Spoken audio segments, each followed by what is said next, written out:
Olá, gente, tudo bom?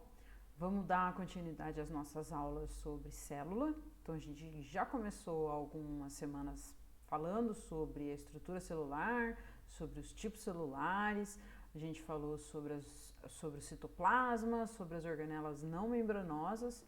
Aí tivemos uma aula sobre organelas membranosas e dentre as organelas membranosas, se você lembra lá daquela listinha que estava no início da aula, existiam duas que a gente não falou na aula passada, que são os cloroplastos e as mitocôndrias. Essas duas organelas, elas são extremamente importantes, né, para o metabolismo, para a produção de energia para plantas, né, para plantas, as duas organelas para as plantas, né, e para produção de energia para os outros organismos que não produzem seu próprio alimento e usam a energia produzida pelas mitocôndrias, tá? Então, essas duas organelas são extremamente importantes para o metabolismo energético, tá? Então, é por isso que a gente tem que estudá-las. Logo em seguida, a gente vai ter aulas sobre o metabolismo energético. Então, a gente precisa entender a estrutura dessas duas organelas para poder entender as reações químicas que a gente vai ver.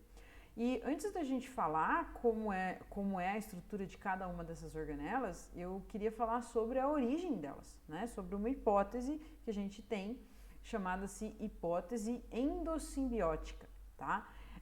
Endossimbiótica significa que viver junto, né, internamente na célula, né? Então vamos recordar um pouco sobre. Eu já falei um pouco disso daqui na aula passada, quando eu falei sobre o surgimento de membranas dentro da célula, de organelas membranosas, né, de eucarióticas, né? Então, uma célula eucariótica, ela surgiu ao longo do tempo, muito provavelmente de um procarionte ancestral, que ao aumentar o volume da célula, dobrou a sua membrana, dando origem a todas aquelas organelas membranosas que a gente viu na aula passada, do complexo de Golgi, retículo endoplasmático liso, retículo endoplasmático rugoso.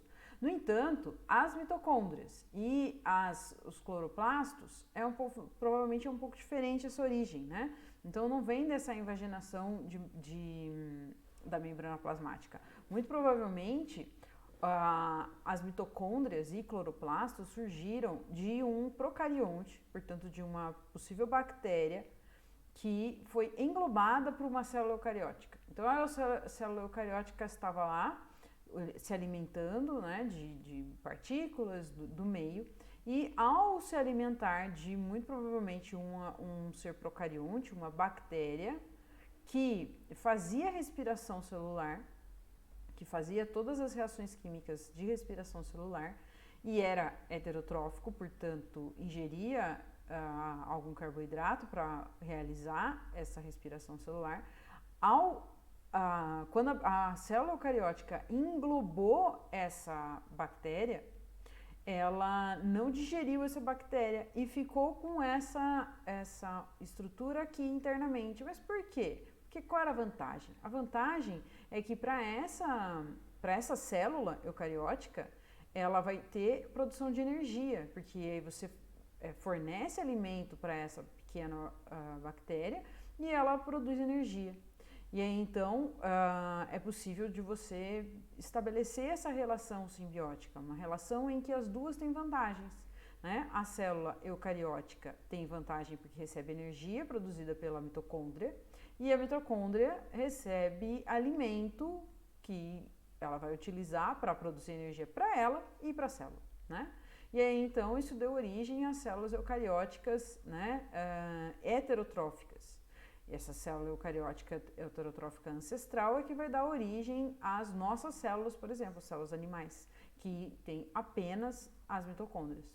No entanto, uma célula eucariótica que englobou uma bactéria tipo mitocôndria também pode ter englobado uma bactéria tipo cloroplasto. Como tipo cloroplasto? Esta bactéria era um procarionte fotossintetizante. Então, era um organismo que produzia seu próprio alimento através de fotossíntese. E aí, então, esta célula eucariótica teria vantagem porque, ao englobar este ser procarionte, ela receberia energia na forma de glicose, né? Porque ela produz o próprio alimento. Então, a glicose seria alimento para esta célula. Então, aí deu origem a uma célula eucariótica fotossintética ancestral, que vai dar origem às algas e todas as algas e as plantas, tá bom? Então, a origem de mitocôndrias e de cloroplastos são por conta dessa hipótese endossimbiótica.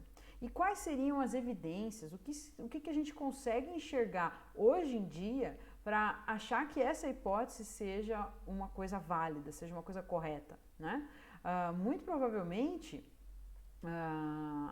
essa hipótese, ela é corroborada, ela é embasada nas seguintes observações que a gente faz dessas duas organelas. Quando a gente olha essas duas organelas em células de plantas ou células animais hoje em dia, né? Então a gente consegue enxergar essas duas organelas nesses seres, a gente vê algumas evidências, né? Então, tem duas membranas, as duas organelas possuem duas membranas. E por que isso? Né? Por que isso é uma evidência? Significa que, deixa eu voltar aqui, quando esse procarionte ou esse procarionte foi englobado, você tinha a membrana do procarionte e quando a célula engloba a mitocôndria, ela faz uma outra membrana. Então, quando você olha para uma membrana, uma mitocôndria, você vai ver uma membrana, deixa eu mudar aqui minha caneta, a gente vai ver uma membrana externa, tá? Uma membrana externa e uma membrana interna, não sei por que está fazendo e uma membrana interna. Então, deixa eu apagar isso. Então, a gente vai ter essas duas membranas, tá? Essas duas membranas. Da mesma forma que quando a gente olha para o cloroplasto, a gente também tem uma membrana externa e uma membrana interna. Então, a gente tem essa evidência de que muito provavelmente essas células, essas organelas vieram de um englobamento. Tanto as mitocôndrias quanto os cloroplastos têm um DNA próprio. Então, você vai ver que tanto no cloroplasto tem um DNA circular, assim como na mitocôndria também tem DNA circular. Esse DNA circular é muito característico de bactéria. Então, muito provavelmente, isso era uma bactéria anteriormente, né? Elas sintetizam suas próprias proteínas, porque existem ribossomos, né? Tanto o cloroplasto quanto a mitocôndria tem ribossomos. E esses ribossomos vão sintetizar as proteínas necessárias para as duas organelas, né?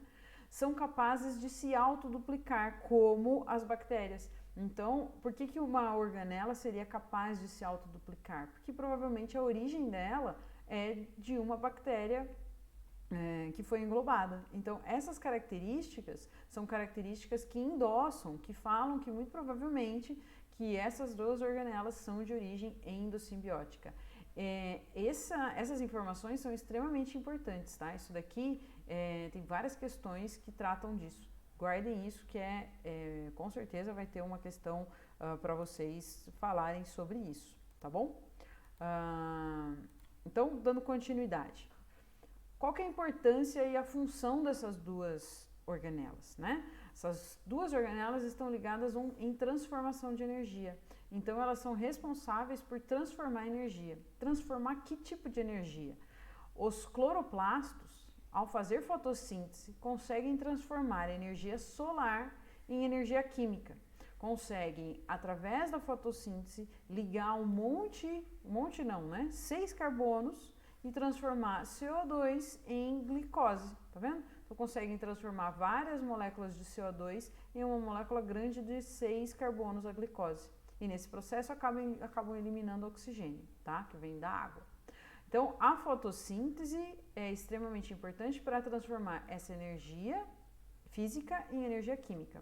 Já a mitocôndria vai ser responsável por fazer respiração, que é pegar essa glicose que tem energia aqui e liberar essa energia para os seres vivos que possuem mitocôndria. Que seres vivos possuem mitocôndria? Plantas, algas, protozoários, animais, fungos. Então, essa mitocôndria vai ser responsável por liberar energia para esses seres que contêm esta mitocôndria.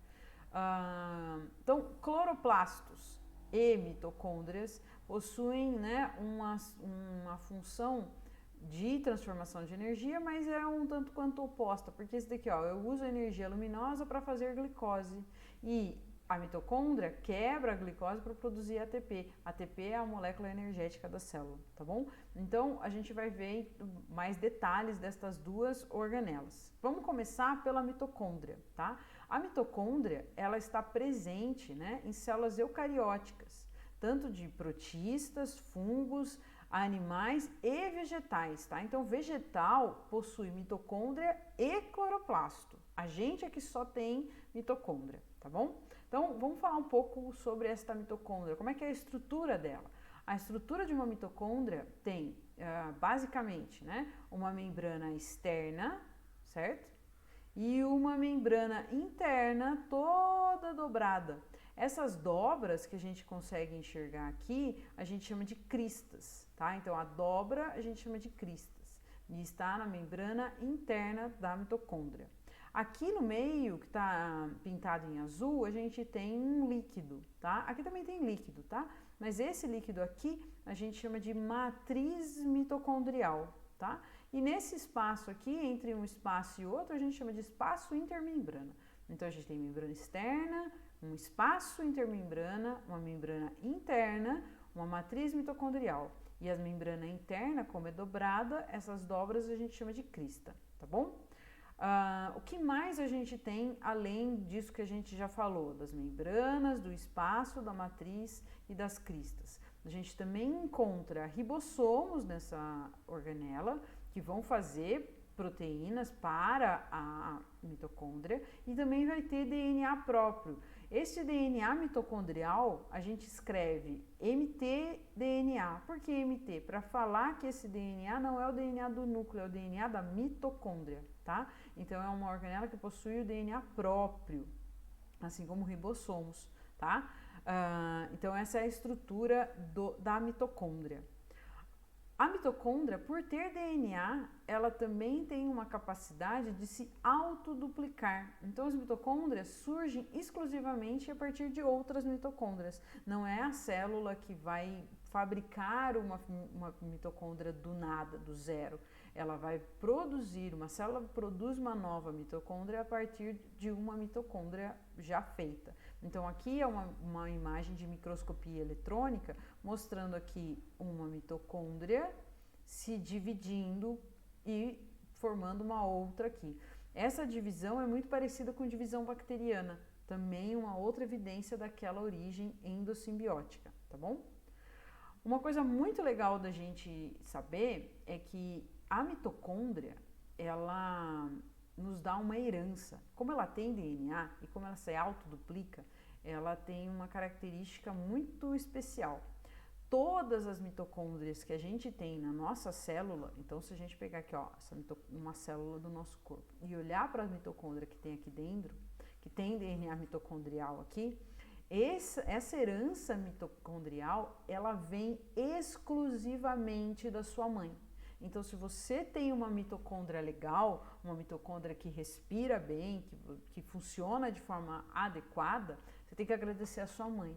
Por que você tem que agradecer a sua mãe? Porque na hora da fecundação, a célula que tem todo o citoplasma e que, portanto, tem mitocôndrias é o óvulo.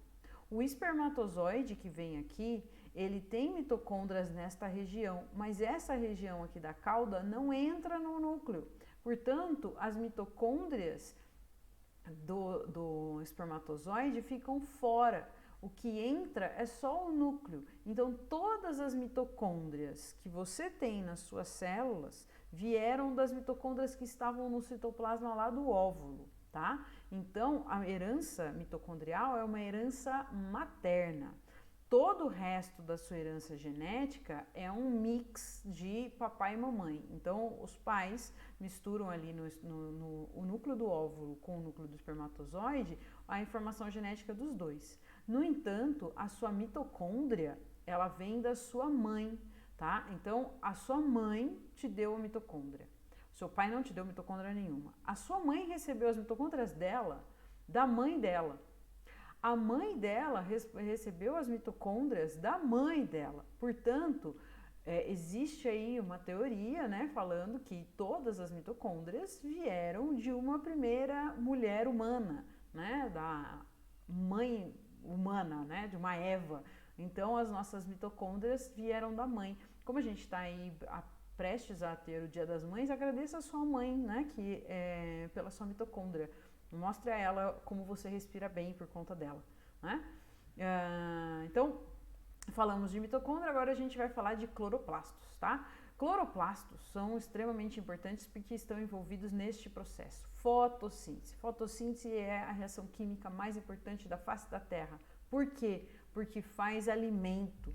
É a fotossíntese que vai fazer alimento para você. A fotossíntese vai fazer alimento para todos os seres vivos. E de quebra ainda produz oxigênio, extremamente importante para a nossa respiração, tá? Que é utilizado inclusive lá pela mitocôndria que a gente vai ver. Onde estão os cloroplastos? Os cloroplastos estão em onde a gente enxergar coisas verdes. Então a folha da planta é verde, o caule, se tiver verde, vai ter cloroplasto ali. Então folhas principalmente aonde existem células com cloroplastos, tá? A gente tem então aqui um esqueminha, se eu pegar uma folha, cortar um pedacinho, tá aqui o pedacinho da folha cortado, e a gente tá vendo as células aqui, né? Cada uma dessas coisinhas aqui representa uma célula, tá? Se eu pegar uma celulinha aqui e ampliar, eu vou ter uma coisinha aqui. Esta célula, tá? Vegetal, com o vacúolo grandão aqui, ó, tem mitocôndria também, complexo de Golgi, retículo liso, rugoso, núcleo, tá vendo essa coisinha verde? Esta coisinha verde aqui é a organela em questão, o cloroplasto. O cloroplasto também vai ter duas membranas, uma membrana externa, uma membrana interna, tá? Vai ter um monte de pilhas aqui, de umas dobras da membrana interna, que a gente chama de tilacoide, e vai ter um líquido aqui no meio, que a gente chama de estroma. É como se fosse aquela matriz mitocondrial, tá? Então isso daqui é um cloroplasto. Vamos detalhar com calma, tá? Então, ó, membrana externa, tem um espaço entre as duas membranas e uma membrana interna, tá? Esta membrana interna, ela vai fazendo umas dobras, tá vendo? Ó, ela vai fazendo umas dobras aqui. Essas dobras vão formando esses disquinhos, que a gente chama de tilacoide. Um disquinho é um tilacoide. Vários disquinhos empilhados, a gente chama de grânum. Vários grânulos, a gente chama de grana, tá? Parece dinheiro, né? Então, ó, parece um monte de moedinhas. Então, essa é a estrutura interna dos cloroplastos. E aqui nos cloroplastos, e mais especificamente aqui no tilacoide, por que eu desenhei em verde? Porque é onde tem a clorofila. Clorofila é essa, né, que está aqui, ó, se a gente pegar um grano, pegar um tilacoidezinho aqui, essa partezinha, essa parte que também é feita de membrana, se a gente olhar, né, a gente vai ver aqui, ó, essas bolinhas representando uma clorofila, tá? Então, a clorofila é uma molécula bem grandona, que tem uma partezinha aqui, um anel com um magnésio aqui no meio, então por isso que é importante o magnésio para as plantas, porque vai formar a clorofila. E aí, então, essa clorofila tem uma cauda, né, hidrofóbica que fica aqui, ó, na membrana. Então aí você tem umas regiões aqui cheias de clorofila. A clorofila é importante porque ela é a molécula responsável por absorver luz, tá? Então quando a gente falar sobre fotossíntese, você já sabe aonde está a clorofila, está na membrana do tilacoide que está dentro do cloroplasto, tá? Então, resumindo, o cloroplasto é uma organela que tem duas membranas, uma externa e uma interna, e essa interna é dobrada formando os tilacoides, tá? No tilacoide é onde tem a clorofila. apresenta DNA circular próprio, apresenta ribossomo e sintetiza suas próprias proteínas com eles, tá? E tem também autoduplicação. Os cloroplastos, a gente é o mais famoso dos plastos. A gente tem outros plastídeos, né? Outros plastos. O que significa isso? Significa que as células vegetais podem ter outras organelas que, ao invés de ter o pigmento clorofila para fazer fotossíntese, não vai ter pigmento ou vai ter pigmentos coloridos. Então, por exemplo, quando você corta uma batata, ela tá cheia de amido. Você pode fazer isso, você corta a batata, deixa secar um pouquinho, aí você passa a mão e faz assim, né? Passa os 2 dedos, depois de passar na batata, você passa os 2 dedos aqui, você vai ver que parece uma areinha. Essa areinha, você está pegando grãos de amido. Esses grãos de amido estão dentro de uma estrutura que a gente chama de leucoplasto, tá? Leuco, porque é branco. Então, também tem uma origem parecida com a do cloroplasto. A gente tem os cloroplastos, que a gente viu hoje, e a gente também tem os cromoplastos, que são aqueles que têm pigmentos. Então, a casca das frutas, por exemplo, elas são às vezes avermelhadas, são às vezes alaranjadas, por conta de plastos que contêm cores que não são só verde, né? Tem outros pigmentos. Tá bom? Então é só uma curiosidade aí para falar que existem outros plastos que não o cloroplasto, tá certo? Dúvidas? Falem, escrevam, perguntem sobre as suas dúvidas para que a gente consiga caminhar com a matéria, tá bom? Bons estudos, até a próxima!